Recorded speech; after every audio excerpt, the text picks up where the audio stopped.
We're back, and today we're going to make my super secret deviled eggs. You're going to need a piping bag or something to pipe with, some eggs, a spoon, a fork, a knife, some red onion, some bacon cut up, a bowl to mix it all in. Now, most people go with Miracle Whip or mayonnaise. For mine, you need both. Yellow mustard and another secret, smoked paprika. This one here I smoked myself. However, if you wanted to, you can find them in the smaller container size. But these run about $7, I want to say, at my grocery store. Well, this guy runs 99 cents for the regular paprika, and I smoke it myself. Well, first we're going to cut up the eggs and put all the yolks in the bowl. And I'll get things set up and we'll be right back. Got all the eggs cut in half, put onto a special deviled egg tray, but you can use whatever tray.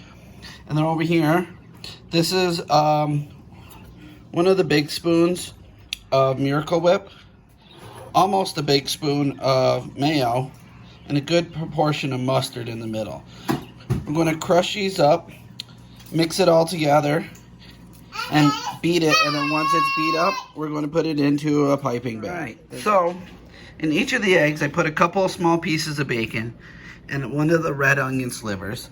Then I filled my piping bag with the deviled egg filling. We're going to start off here. We're going to go in here,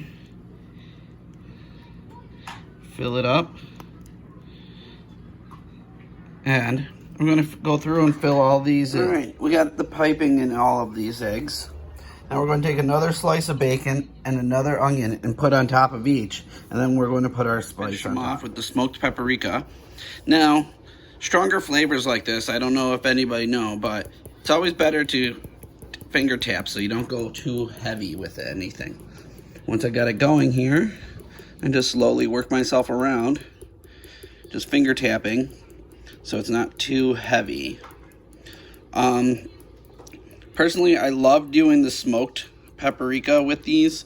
It gives it kind of like this campfire-y kind of edginess. And those in which who's had mine will tell you it really makes a big difference compared to regular paprika. And definitely worth the money if you don't have access to a smoker. Well, there you guys are. I hope you enjoy.